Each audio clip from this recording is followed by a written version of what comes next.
गुरु जी, शुक्राना गुरु जी, अनंतम शुक्राना हमारे गुरु जी महाराज का।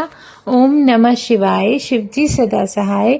ओम नमः शिवाय। गुरु जी सदा सहाय। शुक्राना, अनंतम शुक्राना। सप्तम वायव्य संहिता का उत्तरार्ध जो हम अब इस समय पढ़ रहे हैं उसमें 11वां अध्याय है शिव ज्ञान विवेचन। शिवजी बोले, हे देवी, अब मैं तुमसे ब्राह्मण पंडितों और अधिकारी भक्तों के धर्म कहता हूँ जो श्रेष्ठ कहे जाते हैं। ब्राह्मणों का उचित धर्म यही है कि वे सर्वदा तीनों काल स्नान, अग्नि कार्य, लिंगार्चन, दान और ईश भाव से सर्वत्र दया करते रहें, सत्य संतोष से रहकर आस्तिक रहें और सब प्राणियों की हिंसा से पृथक लज्जा, श्रद्धा और वेद पाठ का घोष करें। व्याख्यान, ब्रह्मचर्य, श्रवण, तप, क्षमा, शौच, शिखा, जनेऊ, पगड़ी और दुपट्टा धारण करें। निषिद्ध वस्तु न सेवन करना, भस्म और रुद्राक्ष धारण करना, पूर्व पूजा और विशेषकर चतुर्दशी में पूजन करना तथा ब्रह्म कर्म विधि से महीने महीने गव्य पान करना और उसी से मुझे स्नान कराकर विशेष पूजन करना। सब क्रियाओं को करते हुए अन्न त्याग, श्राद्धान त्याग, बासी अन्न का त्याग और विशेषकर कुलक्ष्मी व्रीहि का त्याग, मध्य तथा मध्यगंध का त्याग और मुझे अर्पण किया हुआ नैवेद्य का भक्षण करना आवश्यक है। सब वर्णों में सामान्यतः ये नियम है, परंतु योगियों को क्षमा, शांति, संतोष, सत्य, अस्तेय, ब्रह्मचर्य, मेरा ज्ञान, भस्म सेवन और सर्वसंग त्याग कर नियम पालन करना चाहिए। इन 10 बातों का उन्हें विशेष ध्यान रखना है क्योंकि यही योगियों के लिंग है। उन्हें दिन में ही भिक्षा मांग लेनी चाहिए। वानप्रस्थ आश्रमों का भी यही समान धर्म है। ब्रह्मचारी को रात्रि में भोजन नहीं करना चाहिए। इस प्रकार क्षत्रिय को पढ़ाना और यज्ञ कराना 2 कार्य नहीं करने चाहिए। वैश्य के लिए तो विशेषकर मैंने अनुज्ञापन ही नहीं किया है, आज्ञा ही नहीं।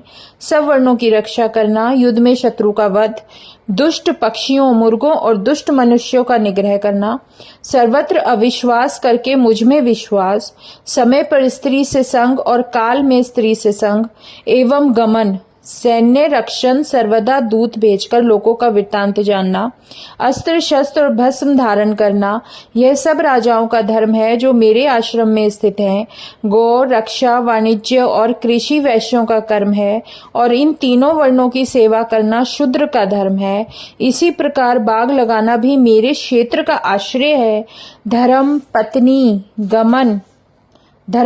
गमन गृहस्थ को उचित है और ब्रह्मचर्य वन में रहना यति और ब्रह्मचारी का भी धर्म है। ऐसे ही स्त्रियों को पति की सेवा से बढ़कर और कोई धर्म नहीं है। हे कल्याणी, भर्ता की आज्ञा से स्त्री मेरा पूजन कर सकती है। जो स्त्री भर्ता की सेवा छोड़ व्रत करती है नरकगामिनी होती है, इसमें संदेह नहीं है। विधवाओं का धर्म और है, व्रत, दान, तप, शौच, पृथ्वी शयन, रात्रि में भोजन, ब्रह्मचर्य से रहना, भस्म या जल से स्नान करना और नित्य शांति, मौन, क्षमाशील रहना योग्य है। ऐसे सब विधवाएं यही विधियां करें। अष्टमी, चौदश, पूर्णमासी और विशेषकर एकादशी में विधि पूर्वक मेरा पूजन करें। यही मेरे आश्रम में स्थित होने की विधि है। यह ब्राह्मण, क्षत्रिय, वैश्य, ब्रह्मचारी इन्हीं के लिए नहीं किंतु वानप्रस्थ, गृहस्थ और शूद्र स्त्रियों के लिए भी यही सनातन धर्म है। इस प्रकार तुम मेरा ही ध्यान और सदैव षडक्षर का जप करना, यही वेदोक्त अखिल धर्मार्थ संग्रह है। जो स्वेच्छाव्रती, पर्व और संस्कार युक्त हैं, वे स्त्री आदि विषयानुरक्त या विरक्त किसी भी अवस्था में पाप लिप्त नहीं होते। जैसे पद्म पत्र जल से लिप्त नहीं होता, ऐसे विशुद्ध विवेकियों को मेरे प्रसाद से अवश्य ही शुद्धि प्राप्त हो जाती है और वर्णाश्रम की रक्षा करने में बड़े ही दुख और श्रम करने पड़ते हैं। ऐसे समाधि परायण के लिए कृत्य अकृत्य का विधि निषेध कुछ नहीं। जैसे मुझ परिपूर्ण के लिए कुछ साध्य नहीं है, ऐसे ही उन कृतार्थ हुए के लिए भी कोई संशय नहीं है। वे कुछ करेंगे भक्त हितार्थ, क्योंकि वे मानव भाव के आश्रित हो रुद्र लोक से रुद्र रूप मनुष्य बनकर आए हैं। जैसे ब्रह्मा पर मेरी आज्ञा है, ऐसे ही मनुष्यों के लिए भी वह प्रवृत्त कर है। मेरे भक्तों के दर्शन से ही उन्हें प्रशस्त फल की सूचना मिल जाती है, जिसमें उनमें उत्तम फलदायक विश्वास प्रवृत्त हो जाता है, और मेरे प्रेमी को जो पहले ही सारे इष्ट अर्थ ज्ञात हो जाते हैं, अधिक क्या कहें, सब मंगलों का श्रेय एक साधन को है, और मनुष्य को चाहिए कि वह जैसे जिस कारण भी हो मुझ में चित्त का समागम करे, अर्थात लगाए। शिव में चित्त लगाने वाले बुद्धिमानों को यहाँ वहाँ सर्वत्र ऐसी निष्ठा प्राप्त होती है कि वह निवृत्ति पा जाता है। ओम नमः शिवाय मंत्र की यही सिद्धि है। 12वां अध्याय है पंचाक्षरी का महात्म्य।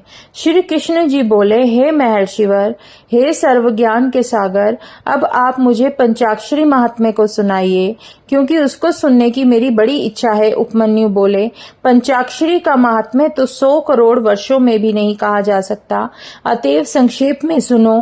प्रणव सहित यह षडक्षर मंत्र सब लोकों में सर्वश्रेष्ठ है, क्योंकि यह ओमकार सहित है।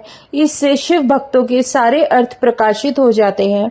इसमें थोड़े अक्षर और वह गंभीर अर्थ हैं, जो वेद का सार, मुक्तिदायक, आज्ञा सिद्ध, असंदिग्ध और शिवात्मक वाक्य है। यह अनेक सिद्धियों सहित अर्थ गंभीर परमेश्वर वाक्य है। अतएव सारे अर्थों की सिद्धि के लिए ओम नमः शिवाय इस मंत्र को सर्वदा जपता रहे। इसे सर्वज्ञता प्राप्त होती है, और यह सब विद्याओं का बीज है। 3 गुणों से परे जो देव हैं वह ओम इस एकाक्षर मंत्र में स्थित हैं। ओम नमः शिवाय में भी वही ईशान आदि सूक्ष्म ब्रह्म समाहित हैं। इस प्रकार इस षडक्षर मंत्र में पंच ब्रह्म तनु शिव सूक्ष्म स्थित है। वे शिववाच्य और उनका मंत्रवाचक है, जो अनादिकाल से चला आ रहा है। ऐसे ही यह घोर संसार सागर भी अनादिकाल से प्रवृत्त है। ऐसे ही शिव भी अनादिकाल से संसार मोचक है। संसार के दोष को दूर करने के लिए शिव जी दृढ़ हैं। इस जगन्नाथ के ना होने पर संसार अंधकार भूत हो जाएगा, और शिवजी ना होते तो जगत की सृष्टि ही कैसी होती, क्योंकि प्रकृति तो अचेतन है और पुरुष अज्ञात है। यहाँ तक कि प्रधान परमाणु आदि सब अचेतन है। कारण बिना कार्य नहीं होता, उसमें स्वयं कर्तापन नहीं दिखाई पड़ता। अतएव सृष्टि के आदि में बिना सर्वज्ञ के कुछ भी संबंध नहीं। बिना शिव के जगत आनंद रहित होता है। शिव एक प्रोक्त विधि वाक्य है, कोरा अर्थवाद। जो इस ओम नमः शिवाय में विश्वास नहीं करता वह नरकगामी होता है। इसके समान कोई मंत्र नहीं है। इसमें 7 करोड़ मंत्र और कितने ही उपमंत्र स्थित है। यह सामवेद से निकला हुआ मंत्र है। जो इस ओम नमः शिवाय मंत्र का अभ्यास कर लेता है, मानो वे समस्त शास्त्रदिकों का कृत्य पूर्ण कर लिया। यह नमः युक्त शिवाय जिनकी जिह्वा के अग्रभाग पर रहता है, समझो संसार में उसी का जीना सफल है। चाहे पंडित हो या नीच, अधम हो या मूर्ख, पंचाक्षरी जाप से वे पाप पंजर से मुक्त हो जाता है। और कलयुग में उत्पन्न होने वालों के लिए ही किसी ने ऐसा कहा है। ब्राह्मणों के लिए तो यह और भी आवश्यक है। अब है 13वां अध्याय ब्रह्मांड की स्थिति। देवी बोली, जब दुर्जय कलयुग आ जाता है, तब अपुण्य अंधकार से आगच्छन लोक धर्म से परांग मुख हो जाता है। वर्णाचार क्षीण होकर वर्ण संकर धर्म उपस्थित हो जाता है। सारे अधिकार संदिग्ध हो जाते हैं और निश्चय के विपरीत होता है। जब गुरु शिष्य के कर्म बिगड़ जाते हैं, उपदेश के बिना लोग नष्ट होने लगते हैं, तब हे महेश्वर किस उपाय से तुम्हारे भक्त मुक्त हो जाते हैं? महादेव जी ने कहा, उस समय मेरी पंचाक्षरी विद्या को हृदय में धारण कर भक्ति से भवित आत्मा मनुष्य कलयुग में मुक्त होते हैं। मन, वाणी और कर्म से जो दोष करने, कहने और स्मरण करने से अगोचर हैं, जो दूषित कृत, धन, निर्दय, छल आत्मा और कुटिल हैं, वे मुझ में मन लगाकर भक्ति करने में मुक्त हो जाते हैं, क्योंकि मेरी पंचाक्षरी विद्या संसार के भय से तारने वाली है। हे देवी, मैंने पृथ्वी में एक बार यह प्रतिज्ञा की है कि पतित भी मेरा भक्त हो तो इस विद्या से मुक्त हो जाएगा। देवी ने कहा, यदि मनुष्य कर्म के अयोग्य सर्वथा ही पतित हो तो कर्म योग्य तो कुछ भी करेगा, वह सब नरक के लिए होता है और उस पतित का इस विद्या से कैसे छुटकारा हो सकता है। ईश्वर बोले, हे सुंदरी, यह तुमने अच्छा प्रश्न किया। यह बड़े रहस्य की बात है जिसे मैंने आज तक तुमसे नहीं कहा था कि यदि अन्य मंत्र पूर्वक पतित और मोहित हुआ मुझे पूजे भी तो मेरे पंचाक्षर बिना वह नरक को जाता है। जल वायु भक्षण वाले व्रती भी बिना पंचाक्षरी जपे और भक्ति किए बिना मेरे लोक समागम को नहीं पाते, किंतु जो भक्ति पूर्वक पंचाक्षरी मंत्र सहित एक ही बार मेरी पूजा करे तो भी इस मंत्र के गौरव से मेरे स्थान को पा जाए, और यदि कहीं इस मंत्र सहित तप यज्ञ व्रत नियम आदि करे तो कैसे भी कर्म से बंधा हो वह मुक्त हो जाता है, इसमें संदेह नहीं। रुद्र भक्ति रहित या रुद्र भक्ति सहित यदि कोई एक बार भी पंचाक्षरी से मेरी पूजा करता है तो वह कैसा भी मूर्ख हो मुक्त हो जाता है। पतित हो या अपतित इस मंत्र से मेरी पूजा करने पर गुरु मंत्र लिए या बिना लिए वे भी मुक्त होते हैं, परंतु जो गुरु से इस मंत्र को लेकर जपते हैं वे करोड़ गुना फल पाते हैं। जो गुरु से दीक्षित हो, मैत्र आदि गुणों से युक्त हो, ब्रह्मचर्य और भक्ति पूर्वक मेरी पूजा में रत होता है, वह हजारों गुणों को पाता है। अधिक क्या कहूँ, मेरे इस पंचाक्षरी मंत्र में प्रीति करने वाले सबसे श्रेष्ठ हैं, क्योंकि पंचाक्षरी के प्रभाव से ही सबकी स्थिति है। प्रलय में तो सब नष्ट ही हो जाते हैं। जब स्थावर जंगम द्वारा जगत नष्ट होकर प्रकृति में लीन हो जाता है तब एक मैं ही स्थित रहता हूँ, अन्य कोई नहीं। वेद शास्त्र सभी पंचाक्षर में स्थित रहते हैं। फिर प्रकृति और आत्मा के भेद से सृष्टि होती है और उस समय नारायण माया में शरीर धारण कर शेष शैया पर शयन करने लग जाते हैं। तब उनकी नाभि कमल से पंचमुख ब्रह्मा जी त्रिलोकी की रचना करना चाहते हैं, परंतु जब उसे करने में असफल हुए तो सर्वप्रथम वे केवल 10 मानसी पुत्रों को जो मुनि थे उत्पन्न किए। तब उनकी सिद्धि की वृद्धि के लिए पितामह ने मुझसे कहा कि हे महादेव जी, हे महेश्वर, मेरे पुत्रों को शक्ति दीजिए। मैंने उन्हें पंचाक्षरी का उपदेश दिया। ब्रह्मा जी ने उसे अपने 5 मुखों से ग्रहण किया। वाच्यवाचक भेद से मुझे महेश्वर जाना। फिर मैंने प्रजापति के पुत्रों के वाच्यवाचक भेद से मुझे महेश्वर पहचानने की कोशिश की। फिर मैंने प्रजापति के पुत्रों के लिए उनका विविध प्रयोग बतलाया और सिद्ध मंत्र युक्त किया तथा उनका अर्थ बतलाया। उसे पाकर उसी मंत्र के मार्ग से ब्रह्मा जी शिव आराधना करने लगे। मेरु के मनोहर शिखर पर मुंज वन में जाकर उन्होंने सृष्टि और ऋषि की इच्छा की। हजारों वर्ष तक उन्होंने वायु भक्षण कर वहां तप किया। तब प्रकट होकर मैंने उन्हें ऋषि छंद, नाल, बीज, शक्ति देवता, व्यास, षडंग, दिग्बंध और संपूर्ण विनियोग दिया, जिसे पाकर उन्होंने मानव सृष्टि का विस्तार किया। इस विद्या में पहले नमः फिर शिवाय कहना योग्य है। यह पंचाक्षरी वेद शास्त्र सबका शिरोभूत है। यह संपूर्ण शब्दों को उत्पन्न करने वाला बीज है, जो सर्वप्रथम मेरे ही मुख से निकला होने के कारण मेरा ही वाचक है। इस परम सुंदरी विद्या के सुवर्णवत स्फुरित 5 वर्ण हैं, जो पीले, काले, धूम्र, स्वर्ण और रक्त वर्ण के हैं, जिन्हें बिंदु नाद से पृथक प्रयुक्त करना योग्य है।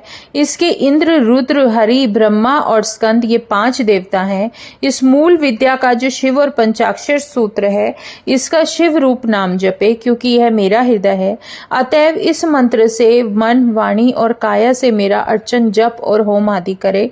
इस प्रकार जब भी जहाँ किसी ने मेरी इस प्रकार की पूजा की है देवी, उसे मुक्ति प्राप्त हुई है। हे सुंदरी, मैंने मुझ में मन सहित आसक्त होकर जिसने भी मेरे शिव तत्व को क्रम से या बिना क्रम से जानने की चेष्टा की है, वह कहीं भी विवश नहीं हुआ है। शास्त्रों में उन्हें कहीं रोक नहीं है। फिर मैं मंत्र ग्रहण की वह एक सुंदर विधि कहता हूँ कि जिसके बिना जप निष्फल और करने से सफलता प्राप्त होती है। जय गुरु जी, शुक्राना गुरु जी, अनंतम शुक्राना हमारे गुरु जी महाराज का। ओम नमः शिवाय। शिव जी सदा सहाय। ओम नमः शिवाय। गुरु जी सदा सहाय। शुक्राना, अनंतम शुक्राना।